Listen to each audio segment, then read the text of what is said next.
que uma geração é levantada, é porque a geração passada não conseguiu concluir as coisas que faltavam para ser cumpridas para que Jesus volte.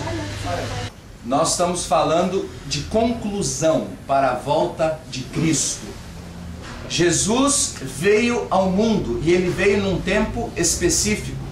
O apóstolo Paulo fala que Cristo veio ao mundo na plenitude dos tempos. O apóstolo Paulo fala, na plenitude dos tempos Deus enviou seu Filho. Queridos, na plenitude dos tempos Deus enviou o seu Filho. Ou seja, alguns acontecimentos tiveram que suceder para que Jesus viesse, correto? E Atos 3:21 fala, importa que os céus o contenham até a restauração de todas as coisas. Atos 3:21 fala que os céus estão retendo Jesus até que aconteça algumas coisas na terra que precisam acontecer. Paulo vai chamar esses acontecimentos de plenitude dos gentios. O que eu quero falar nessa noite é o seguinte: nós precisamos entender que existem algumas coisas que são necessárias de serem cumpridas para que outras venham a acontecer. Você já leu a expressão bíblica "e depois destas coisas"? Lembra dessa expressão? Essa expressão está falando de o final de um tempo e o início de um tempo novo. Por isso, quando Jesus chega com a mulher samaritana, né? E ela questiona, vou dar o exemplo da samaritana para a gente se situar. Ela questiona e fala, Jesus, mestre, os judeus falam que se adora em Jerusalém. Olha para mim, querido, para você entender. Os judeus falam que se adora em Jerusalém. Os samaritanos falam que se adora em Samaria. Onde devemos verdadeiramente adorar? Por que ela faz essa pergunta? Porque o rei de Samaria, o rei Onri, foi um rei que, quando ele fundou Samaria, ele reinventou o judaísmo. Na divisão de Israel, Israel do Norte, Israel do Sul, ele levantou um altar e o rei Jeroboão reinventou a forma de adoração, reinventou o sacerdócio, reinventou a forma de ser igreja. E o povo ficou dividido. E agora, adoramos em Israel ou adoramos em Samaria? Esse era o questionamento dela, tá entendendo? E quando ela chega para Jesus, ela diz, mestre, onde devemos adorar? Aqui ou lá? O que Jesus diz para ela? Nem aqui e nem... Mas é chegada a... O que ele quer dizer com essa expressão, é chegada a hora? Acabou um tempo e está iniciando um novo tempo. E nesse novo tempo há uma nova expressão. Que expressão é essa?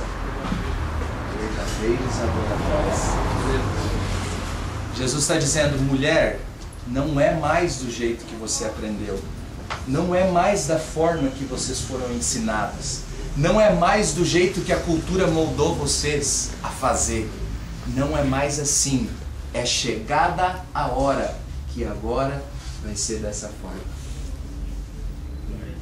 Nós estamos vivendo tempos novos na presença do Senhor. E eu gosto muito da expressão hebraica novo, que a palavra novo no hebraico significa recém-morto. Entre pelo novo e viva o caminho. Ou seja, nós devemos entrar por um caminho novo. O que isso significa? Isso significa que algo que era velho morreu. Uma forma que era ultrapassada já foi. E agora nós estamos entrando numa nova dimensão. Está dando para a gente começar a situar? Não esquenta a cabeça não, gente. Nós vamos ajustar e vamos chegar lá, tá? Às vezes a gente pega uma informação aqui, outra lá, e nós vamos meio, né? Não se preocupe, Rafael, não estou entendendo nada. Não tenho problema nenhum. Eu vim aqui nessa noite para desconstruir. Eu vim aqui nessa noite para trabalhar com uma mentalidade que já existe, desconstruí-la e trabalhar em uma nova mentalidade que Deus está gerando em nós. Por isso que cada vez que eu trabalho essa palavra, Deus desconstrói algo em mim e constrói algo novo. Amém? Então não preocupa se você vai ficar sem entender muita coisa. Às vezes a obra é de desconstrução na nossa mente. Então entendemos que fomos chamados todas as vezes que Deus chama seus filhos e começa a colocar diante deles um renovo, começa a colocar uma graça, começa a colocar um despertamento espiritual, é porque Deus está querendo finalizar um tempo e dar início a um tempo novo. Ele está querendo acabar.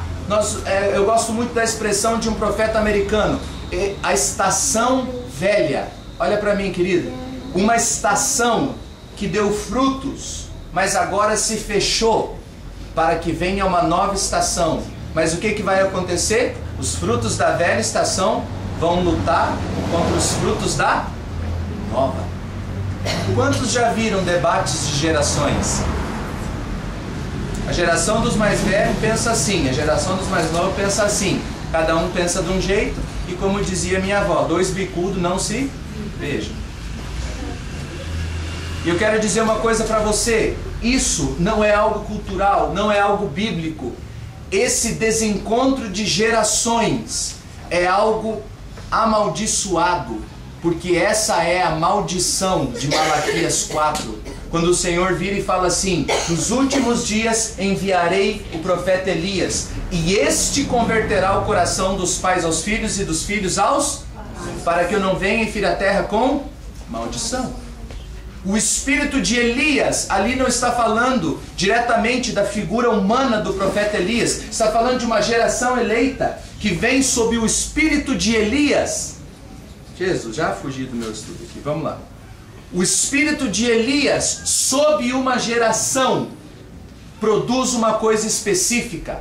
Vamos entender o que Elias fez, vamos entender o que é o espírito de Elias. A Bíblia fala que lá estava Elias, cumpriu a palavra do Senhor, matou os profetas, Jezabel foi atrás dele, ele se escondeu, Deus trouxe ele de novo, e aí ele pega Eliseu, lembra dessa passagem?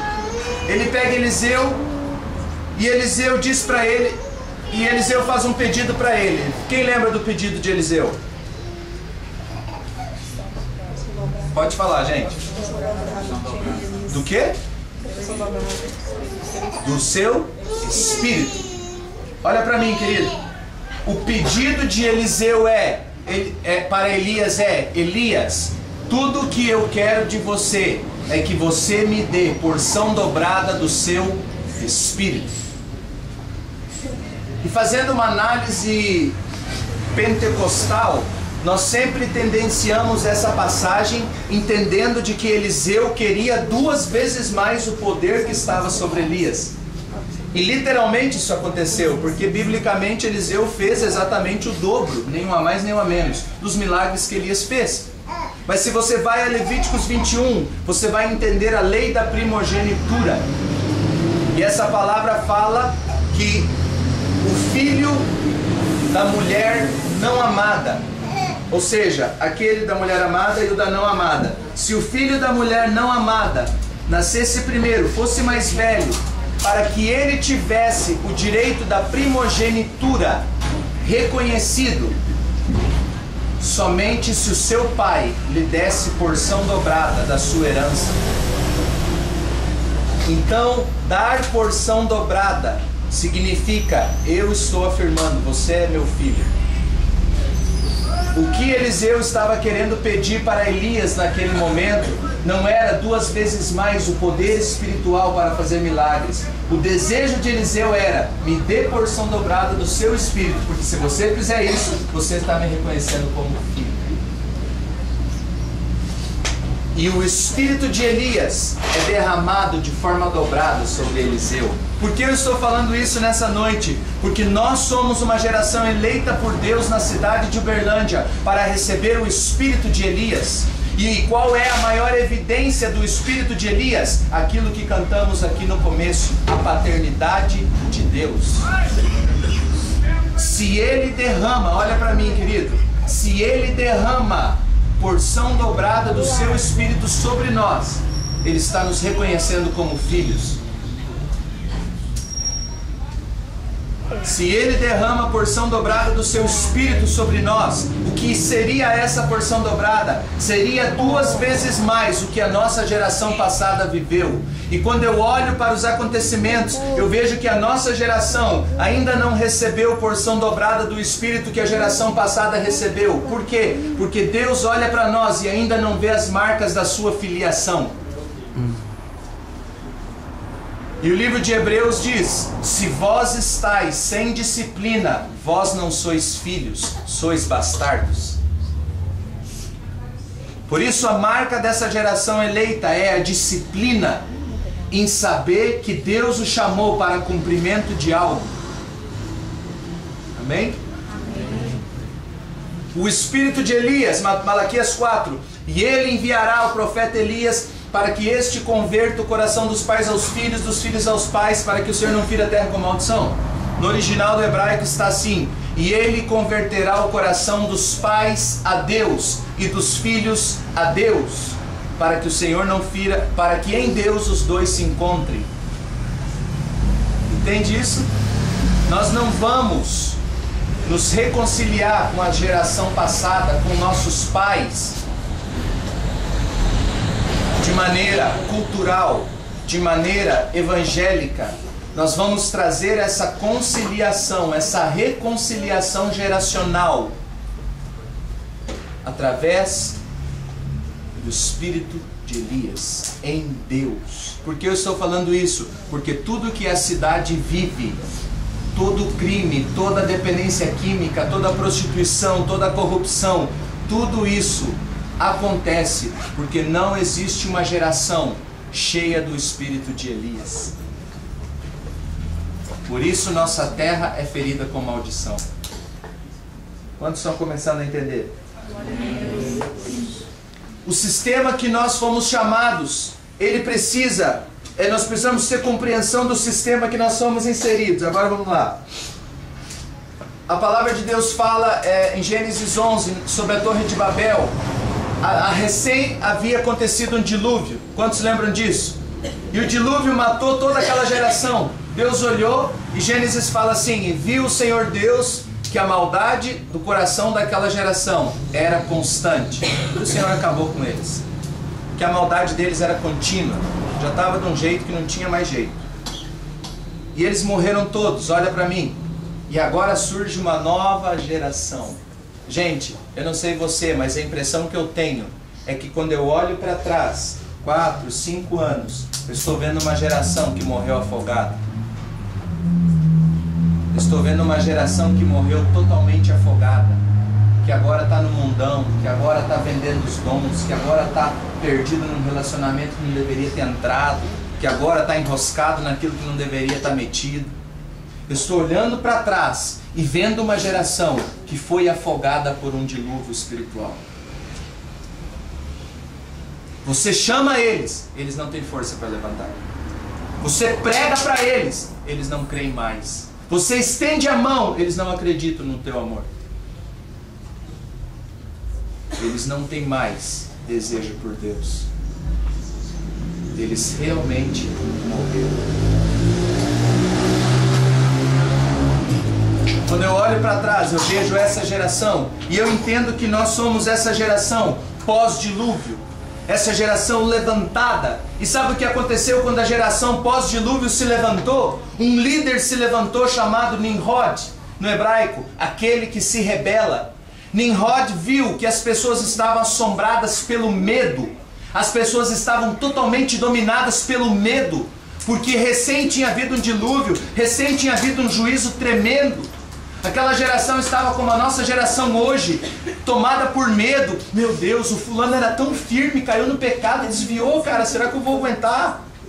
Cara, aquele pastor era tão de Deus, ele desandou geral, será que eu, coitadinho de mim, vou conseguir? Aquela mulher era uma mulher tão firme no Senhor, cara, olha lá, tá doidona agora. E nós somos uma geração tomada por um medo que é consequência da morte da geração passada. Nimrod olhou para aquela geração e viu que dentro deles estava o medo. Então ele começa a construir um reino em cima do medo das pessoas. As pessoas estavam com medo de Deus. Sabe o que Nimrod faz?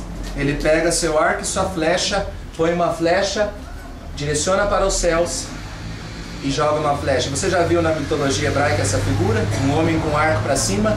Nimrod joga uma flecha para o céu e diz: com essa flecha eu vou matar Deus, para que ele nunca mais mande dilúvio para nos matar.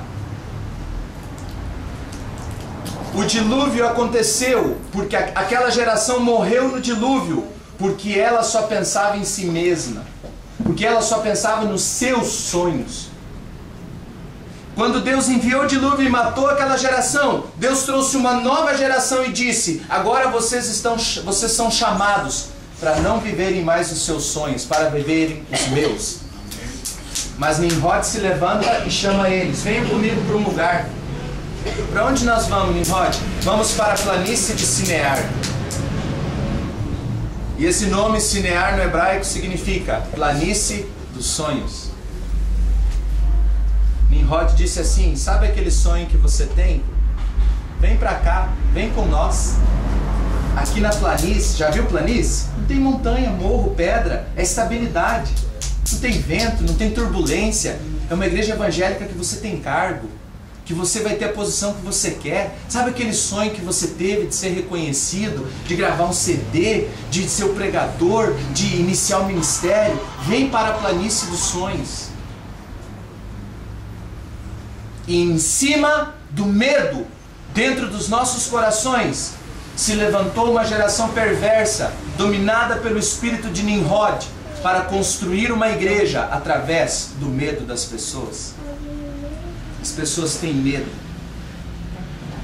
Irmão, dá o dízimo. Por que tem que dar o dízimo? Porque eu tenho medo que venha um demônio chamado devorador e ele tem a chave do cofre do banco onde eu tenho uma conta corrente.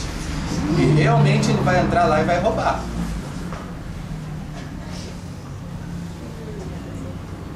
Uma geração que obedece por medo é a geração pós-dilúvio, que quando um Nimrod se levanta, propõe um lugar de paz, uma planície de Sinear, essa geração vai correndo, porque tudo que ela quer é se livrar do medo. Mas só o perfeito amor do Pai lança fora o medo. E sabe o que acontece? Essa geração, Nimrod, ele levanta uma torre chamada Torre de Babel. E nessa torre existem 4 pontos que fundamentam ela. Eu quero que você entenda que a Torre de Babel é muito mais do que um monumento. A Torre de Babel é uma mentalidade. Por isso ela se fundamenta em 4 fundamentos básicos. Gênesis 11. Eu vou ler para você, 11:3. Disseram uns aos outros: vinde, façamos tijolos, queimemo-los bem, para que lhes sirvam de pedra, betume e cal. Então disseram: vinde, edifiquemo-nos para nós uma cidade e uma torre cujo cume toque o céu, e façamos um nome, para que não sejamos espalhados sobre a face da terra. Mas desceu o Senhor para ver a cidade e a torre que os filhos dos homens edificaram. Quem está comigo no raciocínio? Amém. Estamos se achando? Então, o espírito de Nimrod se levanta e começa a trabalhar no meio da geração pós-dilúvio. Aquela geração que morreu, que se afundou, essa geração que a gente olha para trás e eles estão lá, até estão dentro da igreja no domingo, mas não tem mais vida neles, não tem mais fé, não tem mais amor, fervor, não tem mais nada. É uma geração que o dilúvio matou. Dominada pelo medo, o espírito de Nimrod se levanta e propõe um lugar de paz. Propõe uma planície dos sonhos, onde você pode sim realizar os teus sonhos.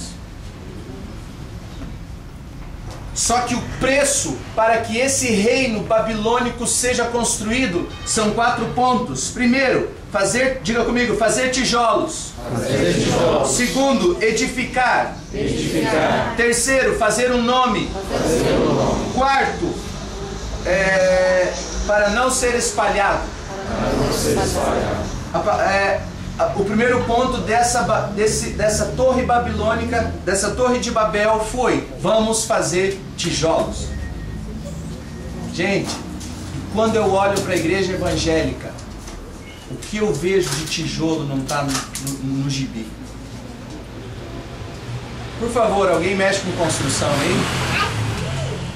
ou mexe, ou entende, ou tá gerenciando uma. Todo mundo tem uma noção básica, né? Qual é a diferença de pedra para tijolo? A pedra é maciça. A pedra é maciça, é muito duro. O tijolo quebra fácil. Tijolo quebra fácil. Não deixa de ser, né? Tijolo de barro. Tijolo de barro. São várias. Deixa eu ir direto na objetiva, porque eu tô vendo que nós vamos achar muita diferença, né? Mas a diferença que eu gostaria de usar aqui é a seguinte: tijolo é padronizado, um é igualzinho ao outro. E pedra é rústica. A única maneira de você dar forma à pedra é batendo nela, é exortando ela, é dando pau nela na hora que precisa, esfregando ela uma na outra num relacionamento chato com aquele cara que é mala. Agora tijolo não precisa nada disso, cara, porque tijolo já tem uma forma prontinha. Você bota o barro, a argila lá dentro, sai até com 3239 3587. Não é? Sai até com o númerozinho da olaria ali, prontinho. A primeira evidência de um lugar que funciona segundo uma mentalidade babilônica é fazer tijolo. Por isso, quando eu vejo um cara que eu encontro ele lá fora, lá no shopping, no meio dos amigos, ele chega pra mim: e aí, velho, beleza, cara? Ô, Rafa, firmeza? Firmeza. Aí ele me encontra na igreja. Paz do Senhor, amado. Glória a Deus.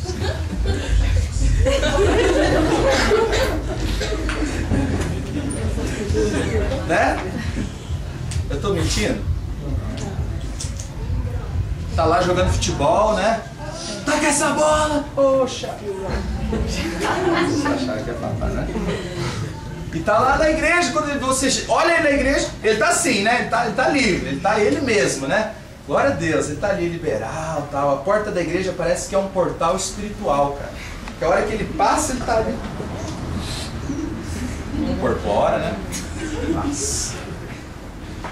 Amém, amada igreja? É impressionante como nós temos facilidade de fazer tijolo.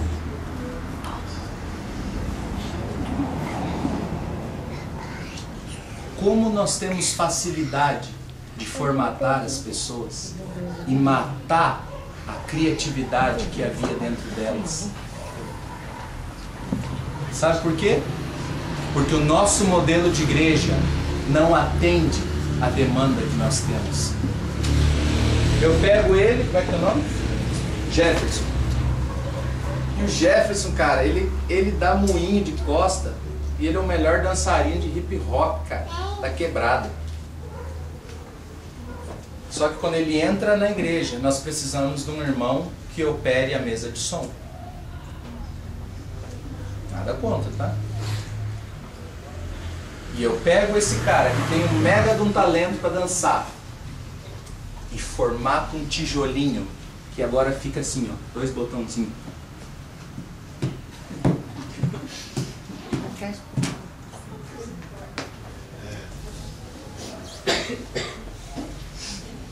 Entende isso? Eu pego um cara que é na dele, tranquilo, normal. E aí eu chamo o Jefferson para ele abrir a reunião pela primeira vez no domingo. Aí o Jefferson vai lá. Quantos anos você tem, Jefferson? 23 anos, cara. E aí o pastor vai e bota nele aquele terno bege, uma gravata desse tamanho assim, com nó desse tamanho assim, né? E um cara normal, tranquilo, quando ele pega o microfone, se transforma. A paz do Senhor, amada igreja. E fico impressionado com a capacidade que nós temos de fazer tijolo. Eu quero saber se amanhã um travecão, daquele mais sinistro, com o peitão desse tamanho, com a bunda desse tamanho, converter e querer ser missionário. Como você vai pedir para ele se vestir no altar? Você sabia que tem pessoas que vão sair da homossexualidade quando o espírito de Elias vier sobre Uberlândia, mas elas nunca vão conseguir mudar por completo os trejeitos efeminados dela. Sabe o que vai acontecer? Das duas, uma. Ou elas vão virar um tijolinho obediente, incorporar nossa roupa e nosso linguajar, ou ela vai embora e vai dizer, eu não sirvo para isso. Eu era missionário em Caxias do Sul, uma rua só prostíbulo na igreja. Um dia eu me injuriei, saí quebrando tudo, querendo converter Deus e o mundo. Peguei os primeiros gaysão que tinha lá e sentei o evangelho neles. E eu achei que eles iam, ter resistência. Eles falaram para mim, cara, muito obrigado pelo convite, eu já tive nessa igreja aí. E realmente quando a gente entrou lá, eles nos deram uma forma de nos portar. E a nossa vida é essa, cara. Desculpa, eu já tive lá, para mim não serve.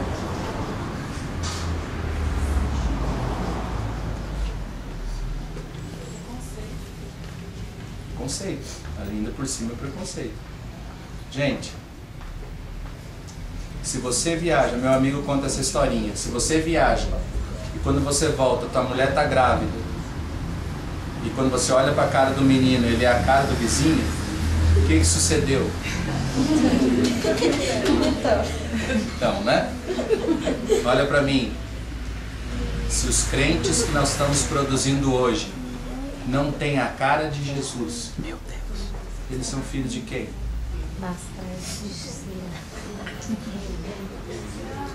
Com quem a igreja está se prostituindo? Eles têm a cara de Jesus ou eles têm o jeitinho da Babilônia? Que isso, gente? Um dia eu tô numa cidade lá, na casa do meu irmão e tal, uma senhorinha esfregando o chão, lavando um solzão, eu me dei uma compaixão dela, falei, tadinha da senhora, podia ser minha avó, a gente ia na praia, vamos passear, chamei ela, né? Ô vó, vem na praia aqui com a gente, vamos lá, ela de uma igreja pentecostalíssima, né? Vamos lá passear com a gente, pra senhora dar uma descansadinha aí e tal, né? Ela veio e falou, não, amarrado. A praia do capeta. Você é um jovem, você tem que se libertar desses demônios. Quando é mais velha, a gente é um pouco mais flexível, né? Eu virei pra ela e falei assim, vó, qual foi o primeiro lugar que nosso mestre Jesus apareceu para chamar os seus discípulos? Ela falou assim, eu falei assim, vó, o sistema formatou a cabeça da senhora. É engraçado, né? O sistema formatou tanto a cabeça da senhora que a senhora está pegando uma criação de Deus agora e endemonizando ela. Sabe por que isso acontece? Porque não temos o espírito de Elias. Por isso a gente não consegue fazer a conversão das gerações, dos velhos para os novos, dos novos para os velhos, porque os velhos olham para os novos e vê vigor e desejo e força para quebrar tudo, mas não vê caráter para ter horário, para ter compromisso, para pagar as contas nos dias certos. E os jovens olham, tem a força, tem o vigor, mas olham para os velhos, não vê mais vontade, não vê mais ânimo, porque já morreram, parece que já foram para a cova e ainda estão de pé. Fala que eu te escuto. Espíritos de Elias, mas Elias não está morto? Não. Pode perguntar, não esquenta a cabeça. Depois nós ficamos até amanhã falando de Elias. Elias não morreu. O espírito de Elias é uma figura de uma liberação. Entendeu? Como é que é teu nome? Isabel?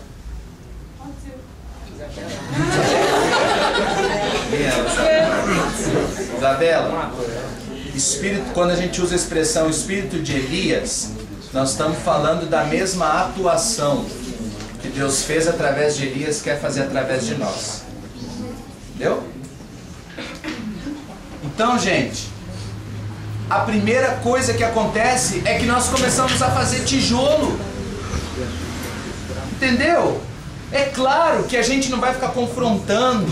Ah, vou falar isso aqui porque você quer contra a religiosidade. Sabe? Entrou uma moda na igreja agora, no meio dos jovens, né? De combater a religiosidade. Nós não somos religiosos. Gente, quando Maria Madalena se humilha ao extremo, ao ponto de beijar os pés sujos de Jesus, enxugar com o cabelo, derramar perfume, O espírito da religiosidade se manifesta. Esse perfume podia ser vendido. Ó a religiosidade. Falso puritanismo, né? Quando nós temos uma verdadeira atitude de humilhação, aí nós vamos mexer com o espírito da religiosidade. Aí ele vai se manifestar. Tá? Não é essa coisinha que a gente está vendo hoje, não. Então, olha para mim. Nós precisamos sair dessa forma, desse tijolo. Precisamos entender que pessoas são pedras. E para você lapidar pedra, é só rachando uma na outra. É só através de relacionamento. Por isso que as igrejas mais estruturadas, mais teoricamente pentecostais e espirituais, é as igrejas onde as pessoas estão mais afastadas umas das outras. Porque tem um sistema tão babilônico dentro daquela instituição que as pessoas não têm acesso uma à outra. Porque se você chegar, um irmão de uma igreja mega pentecostal chegou para o pastor e ele... Cara, ele foi exonerado, ele foi colocado no banco. Alguém estava aqui sábado, quando eu falei lá na igreja, lá no Morumbi? Não? Eu falei do banco, né? Que pra mim a pior maldição que a gente inventou chama banco. A gente pensa que isso é uma disciplina, né? Mas o banco é um lugar de isolar a pessoa no momento em que ela deveria estar mais perto de você para ser tratada e curada. Então, esse irmão, sabe o que aconteceu com ele, cara? Ele foi excomungado e foi pro banco, sabe por quê? Porque ele teve uma ereção no meio da reunião. Ele estava sem cueca, coitadinho. Aí o bagulho armou e não tinha jeito de esconder. Desculpa, estou tentando ser um pouco mais ético possível nas minhas palavras. E não tinha jeito de esconder a parada. Entendeu? O irmão era bruto. Sabe o que fizeram com ele? É sério, gente. Sabe o que fizeram com ele? Botaram o cara de disciplina.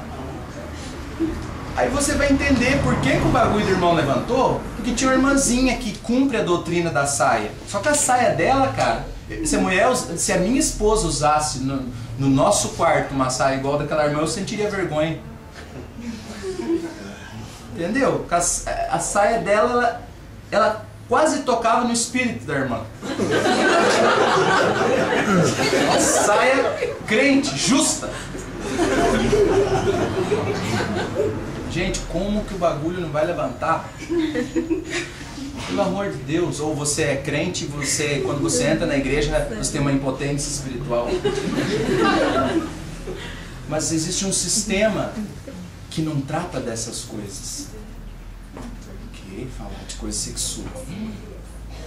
Ninguém passa, né? Eu vou contar um exemplo aqui que eu contei sábado, ninguém estava lá mesmo, poucas pessoas, né? Meu pastor estava ministrando uma reunião e um rapaz, ouvindo a pregação, falou assim: pastor, eu quero fazer um ato público aqui, quero sair da forma, quero me humilhar, quero mudar de vida, eu pequei, quero confessar meu pecado aqui, eu estou com muita vergonha, pastor, me ajuda, não sei o que eu faço. Não, vem cá, mano, deu a palavra, tal. Do jeito que ele estava falando, parecia que ele tinha matado uma pessoa, né? Ah, pastor, não sei como é que eu faço, como que eu falo isso, tá difícil e tal. Pai, pode falar, cara, o que foi? Aí ele virou e falou assim: olha, queria confessar para a amada igreja, até para confessar pecado, cara, evangélico.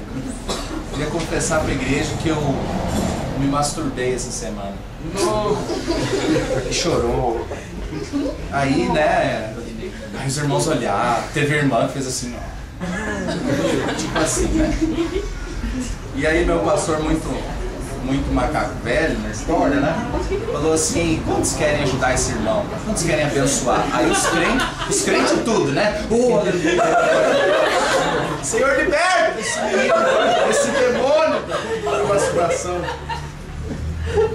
Vocês querem ajudar ele, amada igreja? O meu pastor falou: queremos, nós vamos orar e jejuar por isso. Não, vocês querem ter uma atitude prática para ajudar ele? Sim, pastor, amém. Então todo mundo que masturbou essa semana, vem aqui na frente.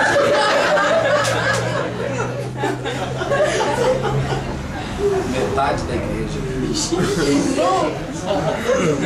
Homem casado, mulher com filho, presbítero gordo.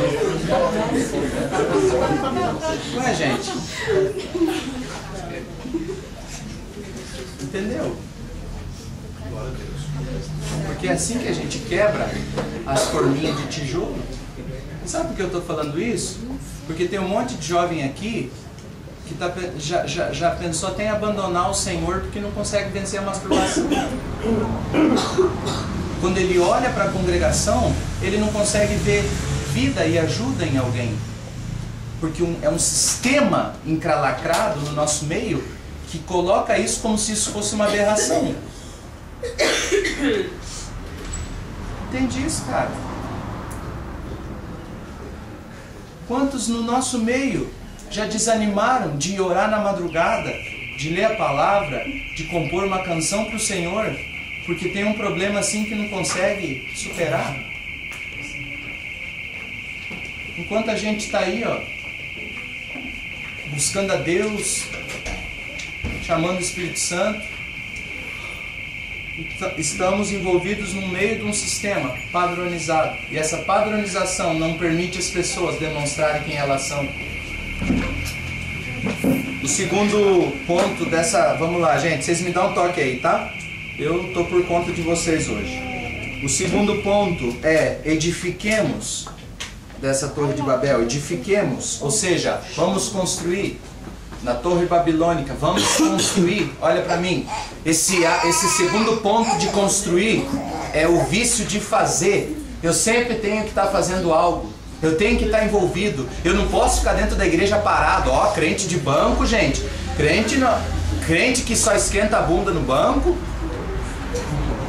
E o sistema babilônico cria uma mentalidade que você ficar parado, irmão, tem coisa errada, é pecado. Ó, o irmão tá no banco, tá chorando muito, né? Caiu o pecado sexual. Sempre, né? Sempre. Sabe o que acontece? Construir. Eu sempre tenho que fazer alguma coisa. Eu gosto muito de uma fala de um pregador amigo meu, e ele diz que hoje precisamos de mais fé para parar do que para fazer alguma coisa. Porque a gente consegue fazer uma reunião do começo ao fim sem Deus. E não importa se ele vier ou não, a gente consegue. A gente já tem um script. Eu penso em João Batista dentro de uma igreja. Eu penso quanto ele ia ficar mais por fora do que bunda de índio. O quanto ele ia ficar deslocado dentro de uma igreja evangélica. E o quanto a gente se sente cômodo. Entende isso? E aí você tem que fazer. Eu tenho que fazer alguma coisa. Não, irmão, então vem para esse ministério, agora vem para esse aqui. E sabe qual é a pior desgraça desse ponto da Babilônia de fazer, de edificar? É porque você acaba se envolvendo com coisas que você não deveria estar fazendo. Você produz, é bom, é bonito, dá frutos, mas não te transforma. E se aquilo que você está fazendo não te transforma, não tem sentido você fazer. Ó, Rafael, salvei 10 vidas no meu grupo familiar. E daí, cara, você vai perder a tua? Entendeu? Conversando com um rapaz e ele, eu tô magoado, eu servi a igreja 10 anos, gravaram um DVD, me jogaram pra fora, contrataram um baixista profissional, eu tô magoado, não quero mais ir na igreja. E aí, Rafael, me ajuda? Eu falei, cara, você se envolveu emocionalmente com o ministério, agora Deus abalou o teu ídolo, o teu bezerrinho, agora tua fé morreu, acabou tudo. Entendeu? Por quê? Porque isso na tua vida é sintoma de Babilônia. Edificar, fazer, sempre tem que estar fazendo algo. Tem que ser reconhecido. Entendeu? Porque nós não temos uma cultura. Gente do céu, isso aqui é princípio de guerra. Se você tem um soldado ferido, o que você faz com ele? Você cuida dele, cara. Se você caiu, se você transou, eu não posso te botar num banco da vergonha, te isolar lá no inferninho evangélico que funciona dentro da própria igreja, isolar você no momento que você mais precisa estar perto de mim, no momento que você mais precisa do meu amor, do meu tempo, da minha atenção. A palavra unido no hebraico, no grego, significa completar algo quebrado na vida do outro. Eu só estou unido com você em Cristo quando a minha vida completa algo quebrado em você. Mas para isso acontecer, você precisa se expor e mostrar o que está quebrado. Mas não dá, porque o nosso sistema babilônico é muito bonitinho.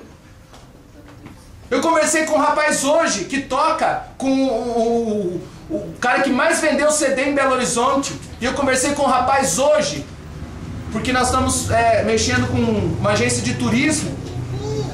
E esse rapaz é baterista desse músico. Eu falei assim, e aí, o irmão entrou? Ele falou, ah não, cara, ele não entrou. Por quê? Ah, porque ele não vai investir agora porque ele está com medo, porque uma menina veio e falou para ele que ela pode estar grávida. Que? Não, peraí, se ele falou isso, então significa que que ele está viajando o Brasil, ministrando, o fogo caindo, e o fogo caindo lá na cama dele também.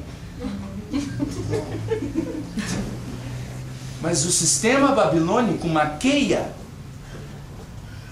ou seja, não cai nem um raio na minha cabeça, tá tudo bem, cara. Gente, a pior armadilha de participar desse negócio de igreja é que você pode fazer as coisas e dar certo, quando a tua vida tá uma merda e você tá condenado para o inferno. Porque a gente é cometido pela síndrome dos filhos de Eli, que achavam que Deus nunca ia requerer a glória que eles roubavam. Eu estou falando bobagem? Edificar, sempre fazer, vamos fazer, tem que estar. Cuidado com isso. Cuidado para você não prender as pessoas na igreja por uma atividade. Nós não nos movemos por necessidade, nós nos movemos por cumprimento. Entende isso? A minha crítica construtiva a um modelo de igreja celular é essa. Pintinho de granja, que em 2 semanas faz uma escola de líder, tá pronto, joga o cara no campo. Mal resolvido, cheio de mágoa, ferido, não tem relacionamento com o pai, com a mãe, dorme com a namorada, não paga a conta direito, mas ele é muito bom na didática da escola de líderes. E bota o cara a ministrar, ele vai dar o quê? Khaled, meu amigo. Saudade de ti, velho. Só assim pra você me ver, hein? Gente, olha pra mim. Ele vai dar o quê? Como? Eu não posso dar o que eu não tenho. Entendeu isso? Na cultura oriental, se gastam anos com um discipulado, com um cuidado, assistindo, acompanhando. E lá no final, quando a pessoa olha e fala assim, meu Deus, eu acho que eu não estou pronto. Aí o mestre vira e fala assim, não, agora você está pronto. Agora eu te envio. Nós não temos essa cultura. Por quê? Porque, você olha pra mim aqui. Quem aqui, gente? Quem aqui vive na corda bamba, financeiramente? Vamos lá, eu tô trabalhando para sair dessa maldição. Vamos lá. Sabe esse sentimento? Meu Deus, esse mês vai ser assim de novo, ó. A impressão que eu tenho é que como igreja, a gente está vivendo do mesmo jeito. Meu Deus, nós estamos na corda bamba, nós temos que ganhar alma, nós temos que mostrar resultado. A impressão que eu tenho é que a gente está sempre nisso. E a gente acaba atropelando princípios, lançando pessoas que não estão prontas. E essas pessoas vão se arrebentar no meio dessa trajetória. Mas depois a gente tem um banco para isolar elas. Depois a gente bota elas no banco. Entendeu? Essa é a síndrome do edificar. Vamos lá, gente. Terceiro, façamos um nome. Façamos tijolos, edificamos uma torre e façamos um nome, para que não sejamos esquecidos. Ou seja, o terceiro ponto de um sistema babilônico é a nomenclatura. Ele tem que ter um nome. Entendeu? Eu preciso ter algo que respalde o que eu estou fazendo. Eu sou da igreja, uma vez conversei com as pessoas lá de BH, e aí, irmão, como é que tá a congregação? Não, eu sou da igreja Batista da Lagoinha. Não de bosta. E aí, cara, o que Deus tem feito na tua vida? Tá entendendo? Eu gravei um CD e eu chamei uns 3, 4 cantores famosos para gravar comigo. E eles triplicaram a venda do meu CD. Sabe por quê? Porque o meu coração era babilônico e eu precisava de uma nomenclatura para enriquecer meu trabalho. E quando Deus confronta, você diz, você tem que se arrepender, cara. Você tem que voltar atrás. Você tem que ficar alguns anos sem mexer com música. Tem que doer a restauração. Depois que eu abri um mercado, eu subi do mercado. Porque não existe restauração sem perda. Nomenclatura.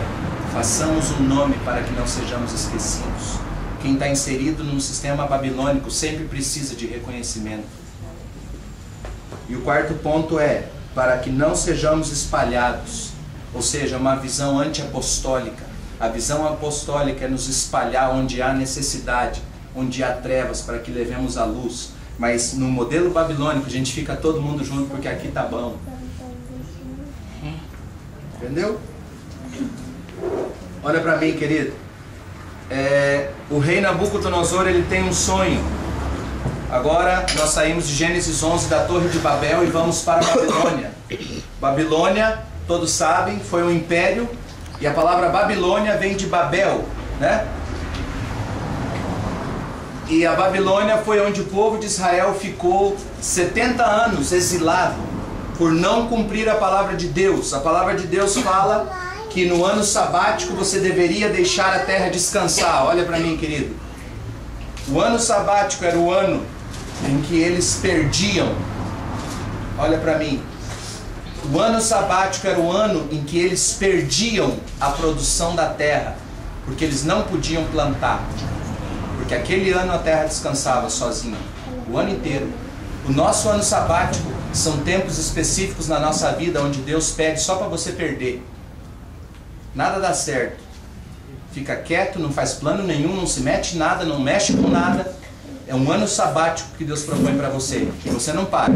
Você vai frenético. Um profeta chegou em Belo Horizonte, reuniu todos os ministros de louvor e falou assim, ó, o Senhor está me falando que nós temos que ficar um ano sem gravar CD, sem fazer mais nada. Aquele ano foi o ano que eles mais gravaram, mais venderam e explodiram.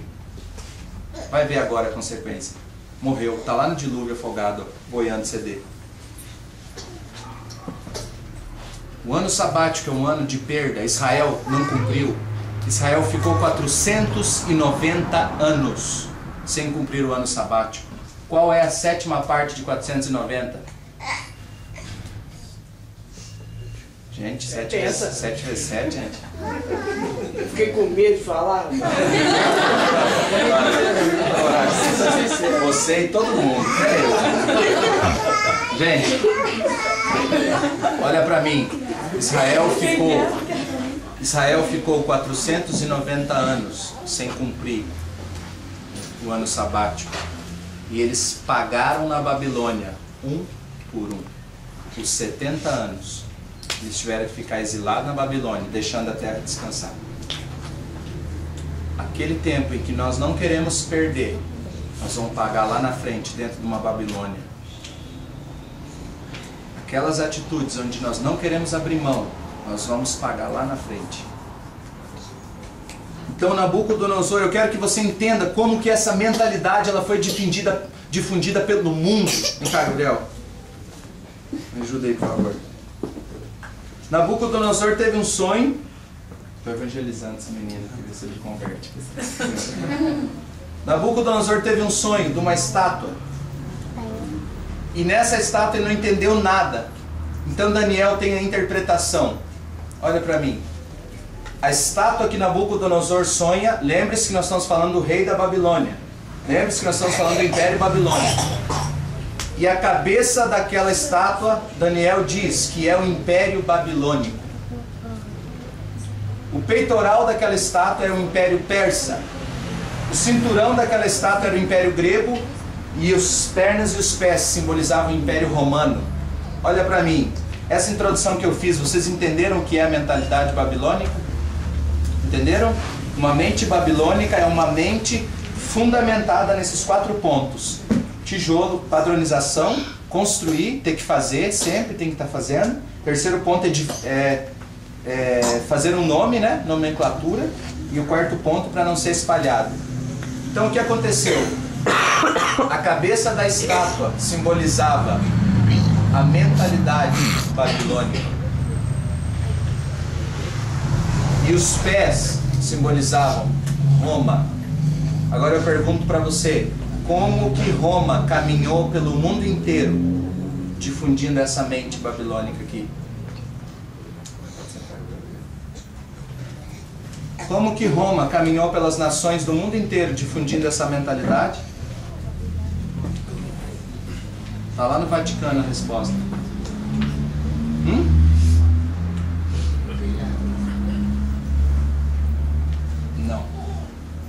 Através da igreja. Através da igreja. Através da Igreja Católica, Roma andou o mundo inteiro difundindo essa mentalidade de padronização, de edificação. Agora abre comigo em Daniel, por favor. Agora nós vamos ter que ir lá, porque esse aqui merece uns glória aqui.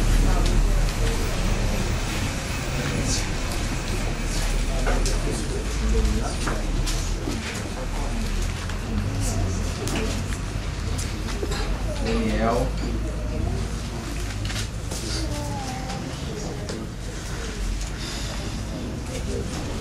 Daniel 2.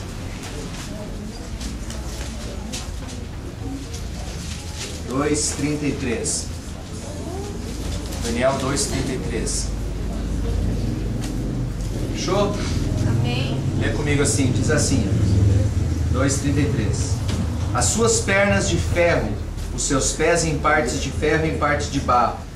Agora olha o que aconteceu quando Daniel estava vendo aquela estátua.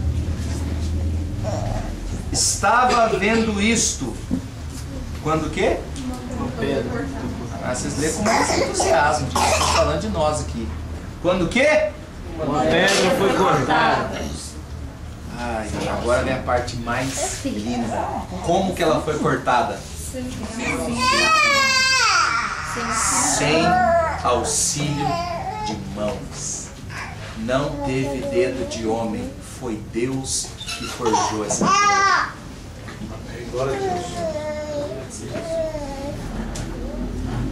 Não teve sistema religioso formatando ela, mas foi o próprio Deus que lapidou aquela pedra.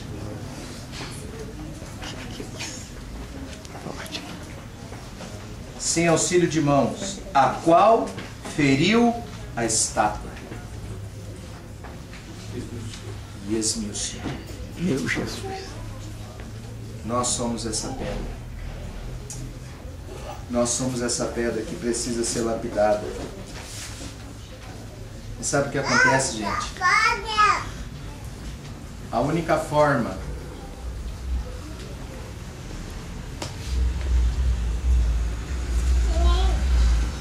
primeiro nós temos que sair desse sistema e ser uma eclésia. E eu quero dizer uma coisa para você. Estou vendo muitos pregadores falando. Esses dias, essa semana, eu conversava com um pastor falando sobre Babilônia, discutindo sobre esse assunto. Ele falou para mim assim: Rafael, mas Daniel foi obediente na Babilônia, né? Daniel foi obediente na Babilônia, então nós temos que ser obedientes também. Eu falei para ele: sim, Daniel foi obediente na Babilônia, mas a Babilônia não era o propósito de Deus para o seu povo. A Babilônia era uma maldição pela desobediência do povo. Hoje nós estamos inseridos dentro de um sistema por causa de uma maldição. Que maldição é essa? Nossos pais que não cumpriram aquilo que Deus colocou para que eles cumprissem, e hoje nós pagamos um exílio dentro de um sistema que formata a nossa mente, que nos padroniza. Entende isso? O mundo trabalha, o império das trevas inteiro trabalha para a padronização. Se você entrar em todas as cidades do Brasil, você vai ver que na entrada tem o que lá? Uma engrenagemzinha escrito Rotary Club, né? Já viram? Outras cidades tem um homenzinho capinando com a engrenagem em cima dele simbolizando o sol. Vocês já viram isso? Sabe o que significa isso? E o símbolo da maçonaria com G de geometria. Sabe o que significa isso? Padronização. O G de geometria significa padronização. Aquele homenzinho trabalhando no sol e aquela engrenagem simbolizando o sol significa que o sol é o trabalho, vida é trabalho. E eu quero dizer para você: vida não é trabalho, tempo não é dinheiro. Tempo é vida, e quando o teu tempo acabou, acabou a tua vida. Nós estamos inseridos numa sociedade que está dentro dessa piscina, que a rotação é essa, entendeu? trabalhar, pagar as contas, estudar, e a gente está ali, ó, embaixo desse sistema, dentro desse sistema babilônico, tentando fazer alguma coisa, tentando salvar alguém, mas a correnteza é tão forte que a gente está dentro dessa lógica. Uma das igrejas do Apocalipse era uma igreja muito pobre, que sofria muito. E sabe o que aconteceu? Qual que é a igreja mesmo que fala da mulher de Isabel? Alguém lembra? Hã? A igreja que fala de quê? Que havia uma mulher chamada Jezabel. Tiatira, perdão. Tiatira. Qual você é? Tiatira. Pode ser o nome, é complicado. Tiatira. É essa mesmo, muito obrigado. Gente, essa igreja de Tiatira, ela era uma igreja que passava muita dificuldade financeira. Sabe por quê? Porque a produção comercial, olha para mim, a economia da cidade se dava na produção de tecidos. Mas para você entrar nas associações e poder vender o teu tecido, você tinha que dar um jantar ao deus Apolo no templo de Apolo. Você tinha que ter uma atitude pagã. Então a igreja vivia pobre, mas não se contaminava com aquele sistema. Então surge literalmente uma mulher, que não é uma figura, uma mulher chamada Jezabel, que ela começa a pregar e falar assim, ó, não, mas isso aqui é só uma relação comercial. Isso aqui é só uma relação econômica, não tem nada a ver não.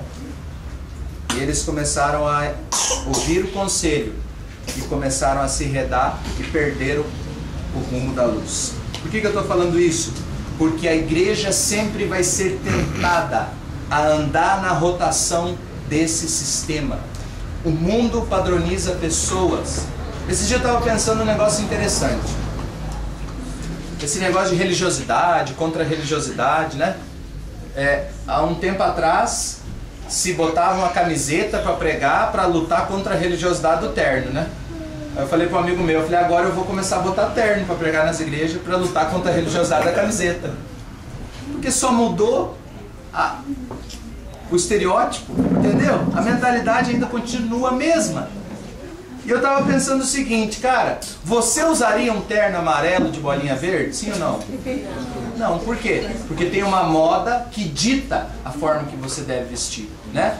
Mas e se tivesse muito frio e fosse a única coisa que você tivesse para colocar? Você colocaria, por quê? Porque a necessidade fala mais alto do que a moda. Mesmo que fosse algo antiquado, a necessidade era suprida. Então tem muitas coisas no meio da igreja que a gente está excluindo por julgar como antiquado, mas são coisas que ainda suprem a necessidade do frio. Está entendendo? Gente, e nós estamos vivendo dentro de uma confusão de Babilônia, onde filhos não se dão com pais e pais não se dão com filhos, porque nos falta o espírito de Elias. Nos falta o reconhecimento da paternidade. Lembra que eu falei no começo que Eliseu pediu porção dobrada porque era o símbolo da primogenitura? Nos falta a primogenitura. Sabe por quê? Porque em Romanos 8 fala que o mundo aguarda ardentemente a revelação dos filhos de Deus. Existem duas palavras gregas para filho. A primeira é o teknon e a última usada é huios. A primeira teknon fala de filho menino. E a última, quando fala no versículo que diz que o mundo aguarda a revelação dos filhos de Deus, é a palavra grega huios, que significa amadurecidos. Filhos amadurecidos. O mundo aguarda ardentemente a revelação dos filhos amadurecidos. E sabe como que você trabalha para a maturidade de uma pessoa? Com exortação. Diga comigo, exortação. Exortação. Com exortação você trabalha a maturidade na vida de uma pessoa. Só que nós temos um problema chamado sistema babilônico de formatação, que nos deu um perfil de exortação. Como que você exorta uma pessoa? Ó, né? Lembra desse gesto aqui? Você sabe o que é, né? O que é sinônimo de exortação para nós? Porrada. Apanhar, humilhar, né? Exortação para nós ressoa com uma coisa assim tão ruim. Nossa, fulano vai me exortar, né? É igual mãe quando chama o nome da gente forte, né? Ou quando alguém chega... Gente, olha pra mim. Você se sente mal quando alguém chega pra você e vira e fala assim, ó, eu tenho uma coisa pra falar com você depois. Vocês já viram que neura?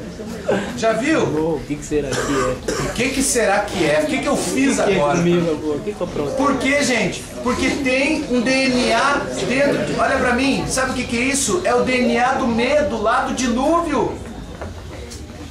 É o resquício do medo do dilúvio. Porque não deu certo com eles, comigo também não vai dar. Porque eles tinham mais recurso, mais teologia, mais tudo, e não conseguiram, não vai ser nós que vamos conseguir.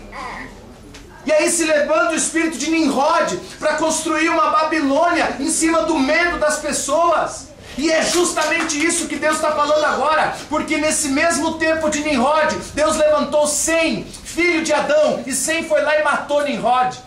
E Sem no hebraico é aquele que carrega o nome, aquele que tem o nome do Senhor. Uma geração que não vai se contaminar, que não vai aceitar construir Babilônia na planície dos sonhos de Sinear. Uma geração que não vai dizer oi para títulos, que não vai querer CDs, vai querer simplesmente cumprir o que Deus chamou para fazer. Entendeu?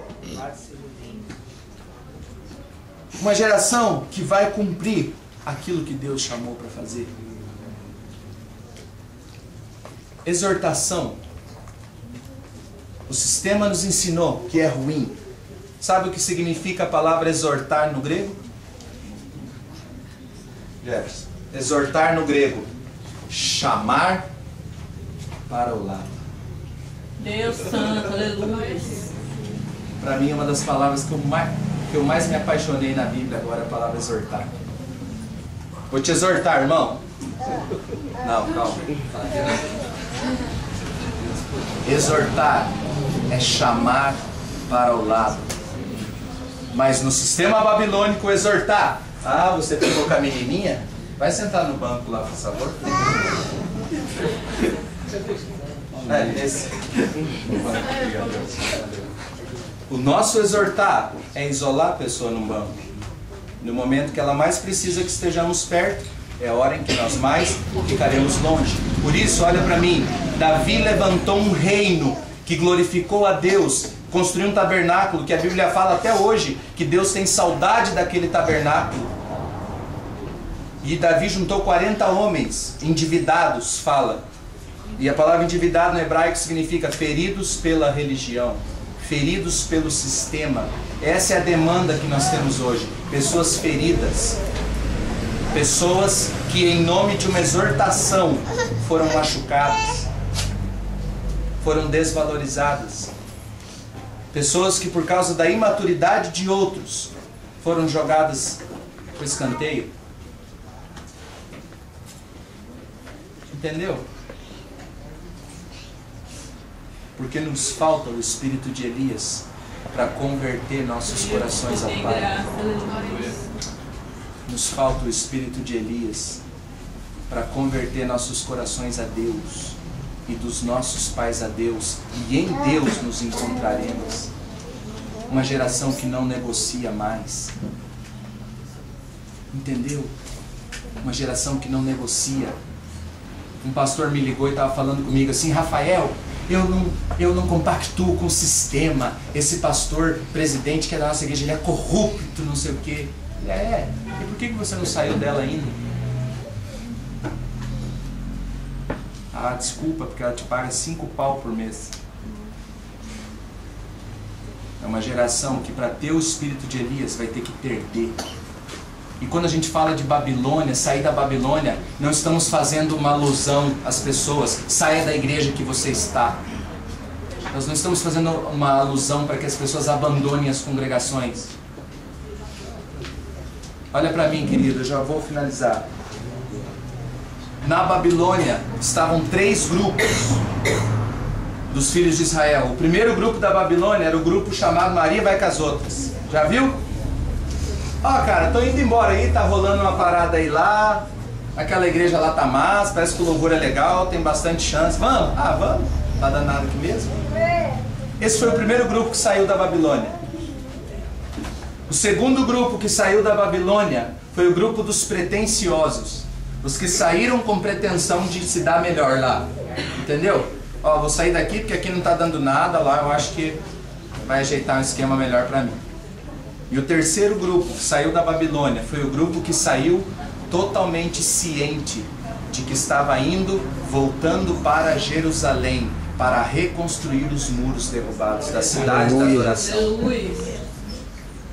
Sabe o que é interessante?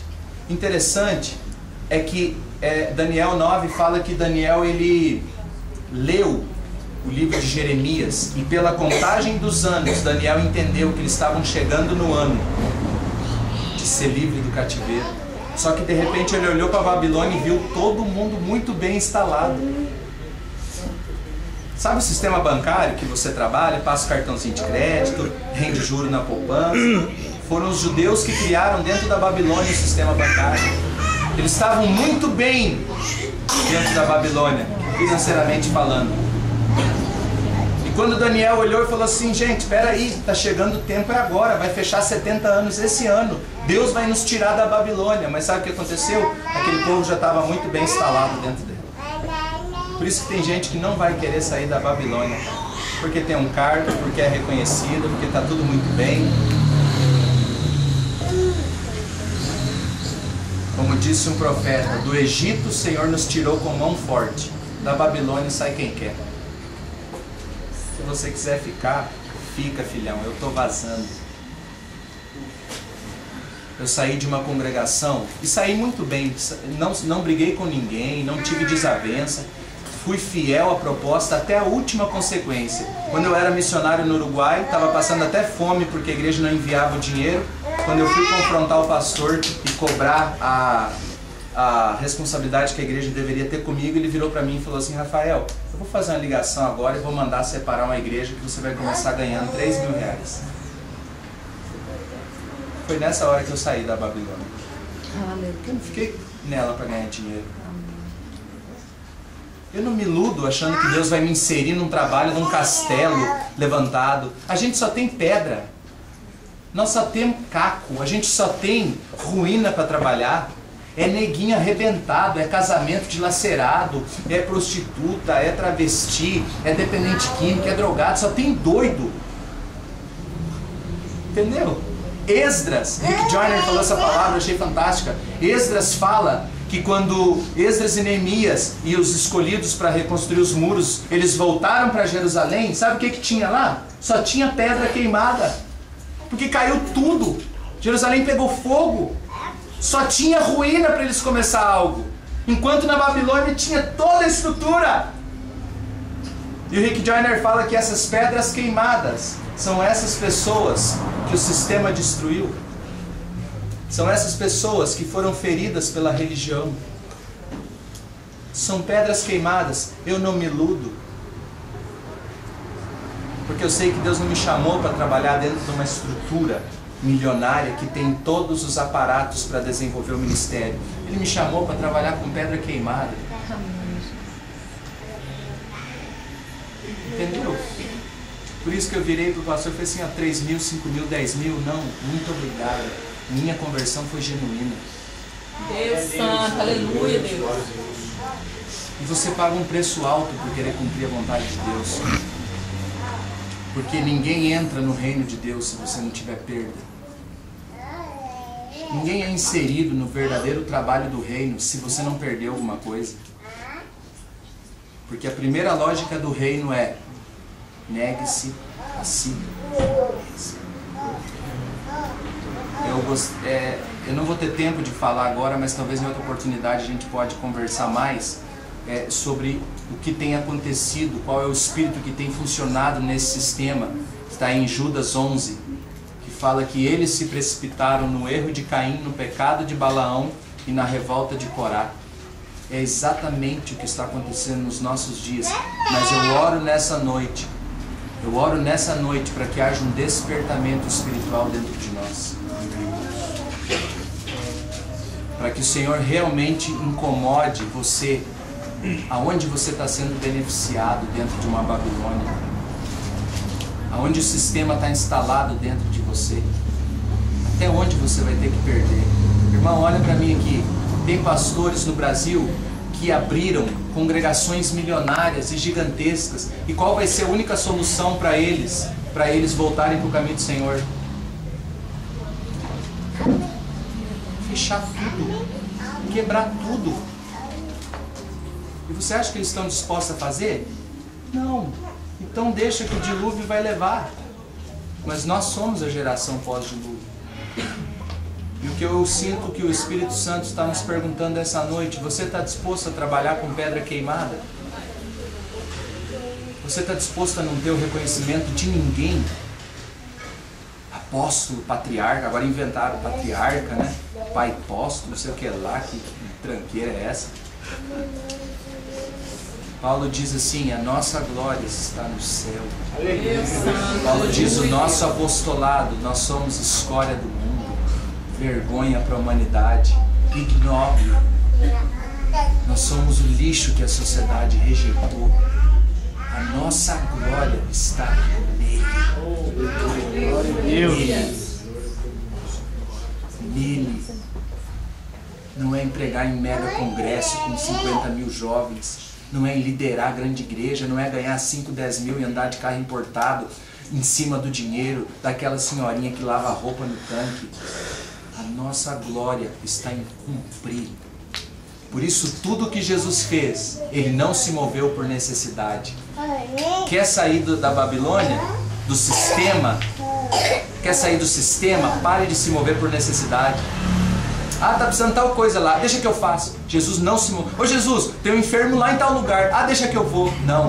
Todas as ações que Ele se movia, está escrito assim: e Ele foi para aquele lugar para cumprir o que havia sido dito pelos profetas. Todas as movimentações do Senhor era para cumprimento de algo que o Pai já tinha determinado. E 98% das coisas que a gente está fazendo, Deus não mandou fazer.